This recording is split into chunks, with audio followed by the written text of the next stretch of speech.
வணக்கம். கதைத்தலேம் யூடியூப் சேனலுக்கு உங்களை அன்புடன் வரவேற்கிறேன். இன்று நாம் கேட்கவிருப்பது சென்னையின் அமைதியான பின்னணியில் லிவின் வாழ்க்கையை தொடங்கிய அர்ஜுன் மற்றும் தியாவின் தீப்பிடிக்கும் காதல் கதை. ஒரு காலத்தில் காதலால் நிறைந்திருந்த இவர்களின் சின்னஞ்சிறு வீடு இன்று ஈகோ மற்றும் வேலைப்பழுவால் வெறும் சத்தங்கள் நிறைந்த போர்க்களமாக மாறியிருக்கிறது. பகல் முழுக்க தர்க்கங்களால் தள்ளி நிற்கும் இவர்கள் நள்ளிரவின் இருட்டில் மட்டும் தங்கள் உணர்ச்சிக்கு எப்படி அடிமையாகிறார்கள். மதுவின் போதே ஒரு புறம் மங்கையின் தீண்டல், மறுபுறம் என அர்ஜுனின் முரட்டுத்தனமான காதலும் அதற்கு ஈடுகொடுக்கும் தியாவின் வேட்கையும் ஓதிக்கொள்ளும்போது அந்த படுக்கையறை போர் எப்படி முடிகிறது? சண்டையில் தொடங்கி சங்கமத்தில் முடியும் இவர்களின் இந்த உணர்ச்சிகரமான கதையை இப்போது கேளுங்கள். அர்ஜுன் மற்றும் தியா இவர்களின் காதல் ஒரு வசந்த கால கவிதை போலதான் தொடங்கியது.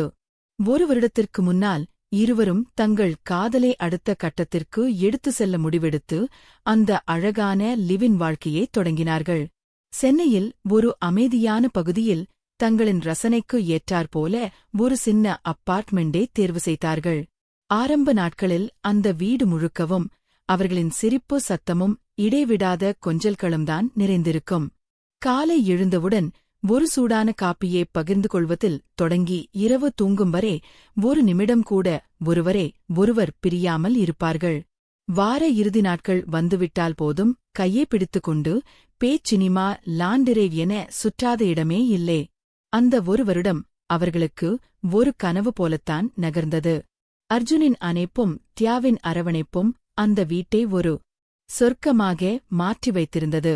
ஆனால் காலம் மெல்ல மெல்ல தன் வேலையை காட்டத் தொடங்கியது. அர்ஜுனுக்கு சாப்ட்வேர் கம்பெனியில் ஒரு புதிய ப்ராஜெக்ட் பொறுப்பு கிடைக்க அவனது வேலை நேரம் தலைகீழாக மாறியது. மறுபுறம் தியாவிற்கும் இன்டீரியர் டிசைனின் துறையில் பெரிய பெரிய ஆர்டர்கள் வரத் தொடங்கின. மெல்ல மெல்ல அவர்கள் ஒருவருக்கொருவர் கொடுத்துக் கொள்ளும் நேரம் குறையத் தொடங்கியது. முன்னெல்லாம் இருவரும் சேர்ந்து சமைத்து ஊட்டிவிட்டு சாப்பிடுவார்கள். ஆனால் இப்போது ஒருவர் சாப்பிடும்போது இன்னொருவர் லேப்டாப்பில் தலையை பிதித்துக் கொண்டிருக்கிறான். காலை அவசரமாக அலுவலகம் கிளம்பும்போது ஒரு சின்ன பாய் கூட சொல்லிக்கொள்ள நேரமில்லாத அளவுக்கு வேலைப்பொழு அவர்களை அழுத்தியது. அலுவலகத்திலும் கூட போனில் பேசக்கூட நேரமில்லாமல் வெறும் சாப்பிடியா, தூங்குறை என்கின்ற ஒற்றை வரி மெசேஜோடு அவர்களின் உரையாடல்கள் சுருங்கத் தொடங்கின. வீட்டிற்கு வந்தாலும் அர்ஜுன் போனில் கிளையண்ட் மீட்டிங்கில் இருப்பான். தியா தனது டிசைனின் பிளான்களில் பிஸியாக இருப்பாள். ஒரே மெத்தியில் படுத்திருந்தாலும் இருவருக்குமிடையே ஒரு கண்ணுக்கு தெரியாத மோனச்சுவர் எழத் தொடங்கியது. அந்த நெருக்கம் வரைந்து ஒருவிதமான இயந்திரத்தனமான வாழ்க்கை அவர்களை சூழ்ந்தது. நேரம் கிடைக்காத போது இயல்பாகவே எரிச்சலும் கோபமும் தலை தூக்கும். ஒரு சின்ன விஷயம் பேசினாலும் அது விவாதமாகி கடைசியில் ஒரு பெரிய சண்டையில் போய் முடிய ஆரம்பித்தது. உனக்கு உன் வேலைதான் முக்கியம், நான் இல்லை என்று தியா ஆதங்கப்பட, நான் யாருக்காக இவ்வளவு கஷ்டப்படுறேன், கொஞ்சம் புரிஞ்சுக்கோ என்று அர்ஜுன் கத்த அந்த வீட்டின் அமைதி குலையத் தொடங்கியது. ஒரு காலத்தில் காதலால் நிறைந்திருந்த அந்த அறைகளில் இப்போது வெறும் தர்க்கங்களும் புரிதல் இல்லாத விவாதங்களும்தான் எஞ்சியிருந்தன. அர்ஜுனுக்கும் தியாவிற்கும் இடையிலான அந்த இடைவெளி நாளுக்கு நாள் அதிகரித்துக் கொண்டே போனாலும் அவர்களின் உடல்களுக்கு இடையிலான ஈர்ப்பு மட்டும் இன்னும் குறையாமல்தான் இருந்தது. அன்றிரவு அர்ஜுன் படுக்கை அறையில் தனது லேப்டாப்போடு மல்லு கட்டிக் கொண்டிருந்தான். அறை முழுக்க ஏசியின் குளிர்ச்சி பரவியிருக்க அவன் சட்டை இல்லாமல் வெறும் ஷார்ட்ஸ் மட்டும் அணிந்து மெத்தையில் சாய்ந்து படுத்திருந்தான். அவனது கட்டுக்கோப்பான மார்பு தசைகளும் அதில் படிந்திருந்த லேசான வேர்வையும் அந்த அறையின் மங்கலான வெளிச்சத்தில் எடுப்பாக தெரிந்தன. மும்மரமாக மேயல்களை செக்ஸைத்துக் கொண்டிருந்தாலும் அவன் மனதுக்குள் தியாவின் நினைவுதான் ஓடிக்கொண்டிருந்தது. சரியாக அந்த நேரத்தில் தியா அலுவலகம் முடிந்து அறைக்குள் நுழைந்தாள்.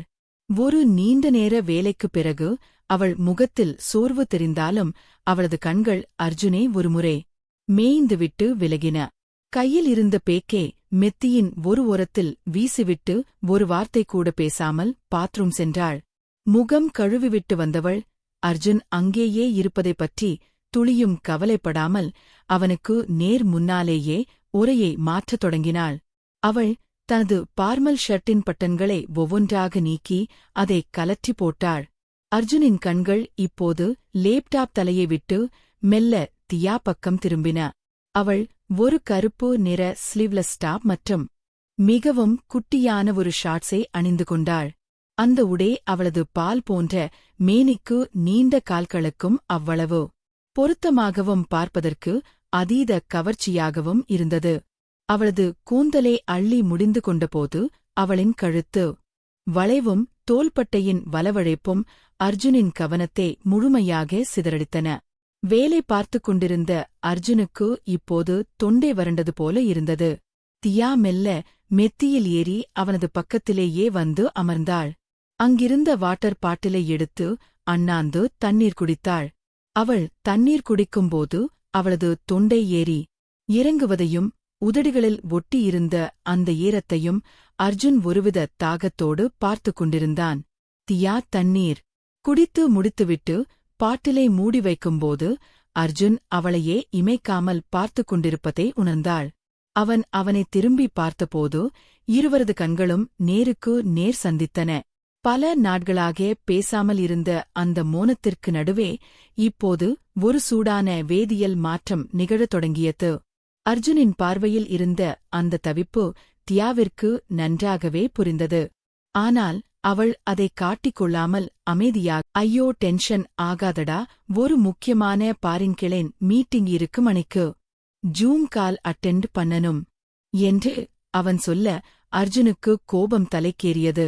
மணிக்கு என்னடி கிளையன் வேண்டி கிடக்கு, உனக்கு என்ன விட அந்த கிளையன்தான் முக்கியமா என்று கத்தத் தொடங்கினான். டேய், இது பெரிய ப்ராஜெக்ட் புரிஞ்சுக்கோ, பிசினஸ்னு வந்ததெல்லாம் பார்த்துதான் ஆகணும் என்று தியாவும் விடாமல் பேச காதல் இருந்த அந்த இடத்தில் இப்போது சண்டே வெடித்தது.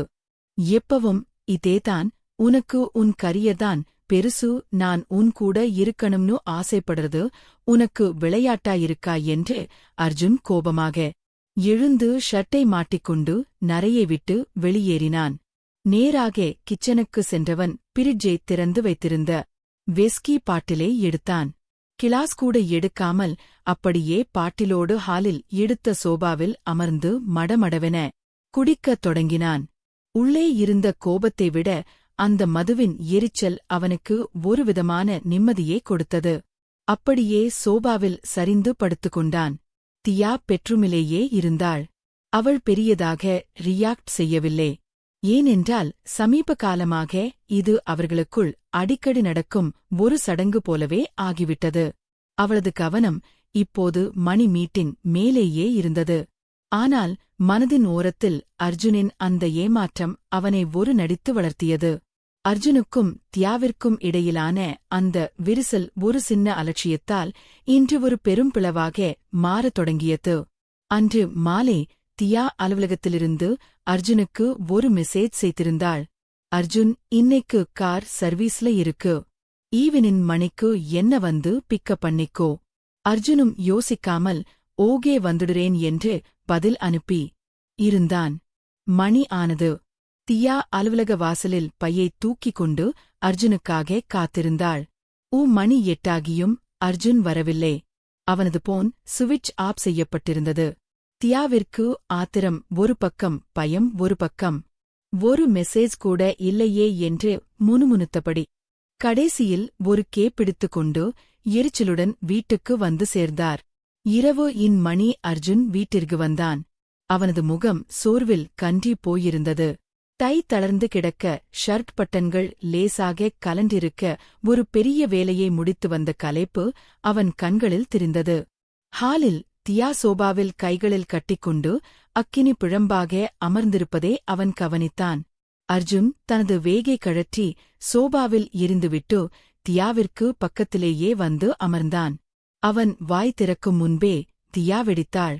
டைம் என்ன ஆகுது அர்ஜுன்? நேன மனுஷனா மணிக்கு வரேன்னு சொல்லிட்டு இப்ப மணிக்கு வர நாங்க ரோட்ல எவ்வளவு நேரம் வெயிட் பண்ணுவேன்?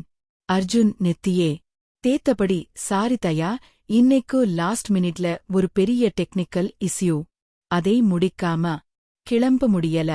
போன்ல சார்ஜ் தீந்துருச்சு. அதான் சொல்ல முடியல என்று சொல்லி அவரது கையைத் தொட வந்தான். தியான் சட்டன கையை தட்டிவிட்டார். சாரி சொன்னா எல்லாம் முடிஞ்சிருமா? உனக்கு உன் வேலைதான் முக்கியம். நாங்க நின்னா என்ன செத்தா என்ன? எப்பவும் இதேதான். உன் உலகத்துல எனக்கு இடமே இல்லை என்று அவள் கத்தி தீர்த்தாள். அர்ஜுனுக்கும் பொறுமை இழந்தது. ஏற்கனவே ஆபீஸ் டென்ஷனில் இருந்தவனுக்கு தயாவின் இந்த விடாப்படியான சண்டை எரிச்சலை தந்தது.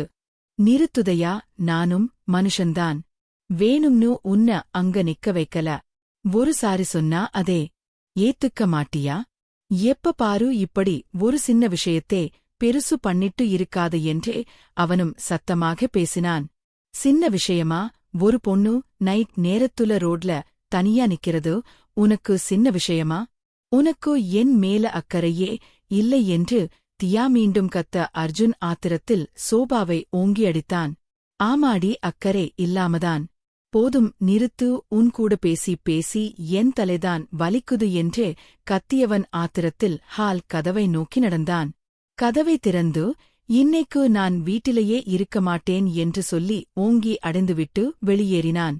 அந்த அறையின் சத்தத்தில் அந்த வீடே ஒரு நம்மிடம் அதிர்ந்தது. தியா அழுதுகொண்டே, இனிமே வந்தா பாரு என்று கத்திவிட்டு பெட்ரூமுக்கு சென்றே கதவை தாளிட்டு கொண்டார். அந்த ஒரு வருடம் அழகான காதலில் வாழ்ந்த அந்த வீடு இன்று வெறும் கோபத்தின் களமாக மாறி நின்றது. மணி நள்ளிரவு ஒன்றையே தாண்டிக் கொடுந்தது. தியா அவருக்கு தூக்கம் வரவில்லை, மாறாக கோபமும் பயமும் அவனை வாட்டியது. பெட்ரூமில் இருக்க முடியாமல் ஹாலுக்கு வந்து சோபாவில் அமர்ந்து கதவை பார்த்து கொண்டிருந்தாள். இப்ப எதுக்கு வெளியே போனா? போன் வேற ஆப்ல இருக்கு என்று அவள் நகத்தை கெடுத்துக் கொண்டிருக்கும் போதே ஆலிம்பங்கள் சத்தம் இடைவிடாமல் கேட்டது. தியா ஓடிப்போய் கதவை திறந்தாள். வாசலில் அர்ஜுன் நிலை குழைந்து நின்றிருந்தான். சுவரை பிடித்து தடுமாறியபடி உள்ளே நுழைந்தவன் வேலித்து மதுவின் அடி வீசியது. அவனது கண்கள் செக்கச் சிவந்து போயிருந்தன. தியாவிற்கு மீண்டும் ஆத்திரம் தலைக்கு ஏறியது. என்னடா நினைச்சட்டு இருக்க உன் மனசுல மணி என்ன ஆகுதோ? இப்படி ஒரு ரவுடி மாதிரி பொறுக்கி மாதிரி குடிச்சிட்டு வர்த்துக்கு உனக்கு எவ்வளவு தைரியம் என்று கத்திக்கொண்டே அவனை அறைக்குள் இழுத்து வந்தான். அர்ஜுன் எதுவும் பேசாமல் தள்ளாடிக்கொண்டே பெட்ரூம் சென்று மெத்தையில் அப்படியே விழுந்தான். தியா விடவில்லை. அவன் மேலே ஏறி அமர்ந்து அவனது சட்டையை காலரை பிடித்து ஒழுக்கினான். என்கிட்ட பேசுதா ஹேன்? குடிச்சிட்டுவத பதில் சொல்லு என்று அவள் ஆவேசமாக கத்த அர்ஜுனுக்குள் இருந்த அந்த போதை கலந்து வேட்கை சட்டென விழித்து கொண்டது. அவன் ஒரு நொடியில் அவளது கைகளைப் பற்றி அவளை அப்படியே மெத்தியில் புரட்டி போட்டான். இப்போது அர்ஜுன் அவன் மேலே இருந்தான். என்னடி நானும் பார்க்கிறேன், ரொம்ப நேரமா ஓவரா எகிரிட்டு இருக்க என்று கரகரப்பான குரலில் சொன்னவன் அவளது பேச்சே தடுக்கும் விதமாக அவளது இதழ்களை ஆழமாக பருகினான். தியா ஆரம்பத்தில் அவனை தள்ளிவிட முயன்றாள். அவனது மார்பில் கைகளால் அடித்தாள். ஆனால் அவனது அந்த முரட்டுத்தனமான முத்தமும் உடலின் சூடும் அவளுக்குள் ஒரு மின்சாரத்தை பாய்ச்சியது. கோபம் மெல்ல மெல்ல காதலாக மாற அவளும் அவனை திருப்பி அணைத்தாள். தன் கால்களால் அவனது இடுப்பை இறுக்கி கட்டி கணித்துக் கொண்டு வெறித்தனமாக பதில் முத்தமிட்டாள். இருவரும் மூச்சிறைக்க ஒருவர் சுவைத்துக் கொண்டிருந்தன. தியா அவனது போதை கலந்த முகத்தை பார்த்து தடுத்தழுத்த குரத்தில் மீண்டும் சண்டையிட்டாள். உனக்கு என்ன விட உன் வேலைதான் முக்கியம். நான் செத்தா கூட உனக்கு கவலை இல்லைடா என்று அவள் கண்கள் கலங்க கேட்டாள். அர்ஜுன் அவளது இதழ்களோடு இதழ்கள் வசிக்கொண்டே, இல்லடி, நீதான் என்னப்பல்லாம் கவனிக்கிறதே. இல்லை, எப்பவும் வேலை நீதான் ஓடுற, எனக்கு நீ மட்டும்தான் முக்கியம் என்று ரகசியமாக சொன்னான். அவனது மூச்சு காற்று அவள் கழுத்தில் படர தியாவிற்கு மூச்சடைத்தது. அவள் அவனது தையை பிடித்து தன் பக்கம் பலமாக இழுத்து அவனது உதடுகளில் மீண்டும் ஒரு சீடான முத்தத்தை பதித்தாள். அவனது சட்டையின் பட்டன்களை ஒவ்வொன்றாக வெறித்தனமாக பிடுங்கி எறிந்தாள். அர்ஜுனும் அவரது ஆடையின் தடையை நீக்க அந்த பெட்ரூமின் ஏசி குளிர்ச்சி மறைந்து இருவரின் உடல் சூடும் அந்த அறையை அனலாக மாற்றியது. சண்டையில் ஆரம்பித்த அந்த இரவு இப்போது ஒரு கட்டுக்கடங்காத காதலின் உச்சமாக மாறிக்கொண்டிருந்தது. அர்ஜுனின் போதை இப்போது உச்சந்தலையில் ஏறியிருந்தது. மதுவின் போதம் புழுபுதே. ஏனென்றால் தியாவின் அந்த வெறித்தனமான அரவணைப்பு அவனை ஒரு மிருகமாக மாற்றியிருந்தது. அவன் அவளது உடலோடு உடலாக பின்னி பிணைந்து தனது முழு வேகத்தையும் அவளிடம் காட்டத் தொடங்கினான். தியா அந்த அசுர வேகத்தை தாங்க முடியாமல் மூச்சிரைத்தார். அர்ஜுன் அவளுக்கு ஆழமாக சங்கமிக்க அவரது தொண்டையிலிருந்து ஒரு மெல்லிய அலறல் சத்தம் எழுந்தது. அர்ஜுன் வடிக்குது என்று அவள் அவனது தோள்களில் நகங்களால் கீறினாள். ஆனால் அர்ஜுன் இப்போது எதையும் கேட்கும் நிலையில் இல்லே.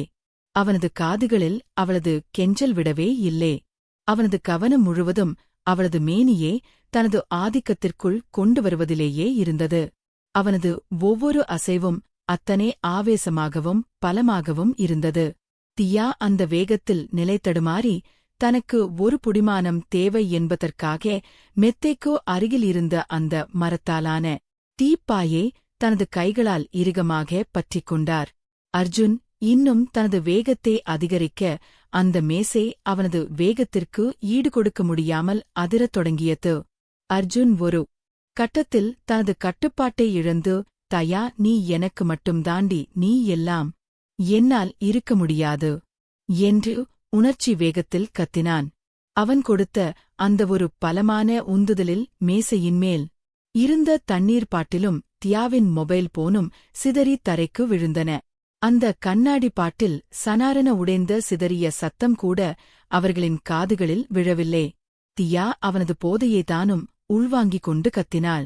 அந்த நல்லருவின் அமைதியில் அவர்களின் மூச்சைப்பும் உடல்கள் உரசிக்கொள்ளும் சத்தம் மட்டுமே எதிரொலித்தன. அர்ஜுன் தனது முழு ஆற்றலையும் பிரகோத்து அவரது உச்சத்தை அடைய செய்தாள். இறுதியில் இருவரும் ஒரு பெரும் உணர்ச்சிப் பெருக்கின் உச்சத்தை தொட்டு வியர்வை நடைந்த உடல்களோடு ஒருவர் அணைத்தபடி நத்தியில் சரிந்தன. எல்லா சண்டைகளும் கோபங்களும் அந்த போர்வைக்குள் கரைந்து போயிருந்தன. அந்த அறையே ஒரு போர்க்களம் போல காட்சி இழைத்தது. தரையில் உடைந்த கண்ணாடி துண்டுகள் சிதறிக் கிடக்க, தியாவின் போனும் அர்ஜுனின் கையும் ஆங்காங்கே சிதறிக் கிடந்தன. இத்தனை நாட்களாக அவர்களின் சண்டையில் பொருட்கள் உடைந்த போது இருந்த வழி இன்று இந்த பொருட்கள் உடைந்த போது இல்லே. இன்று இந்த சேதங்கள் அவர்களின் கோபத்தால் வரவில்லை. கட்டு கலங்காத காதலால் வந்தவை. இருவரும் வேர்வை படிந்த உடல்களோடு மூச்சிலைக்க ஒருவர் அணைத்தபடி நெத்தையில் சரிந்து கிடந்தனர்.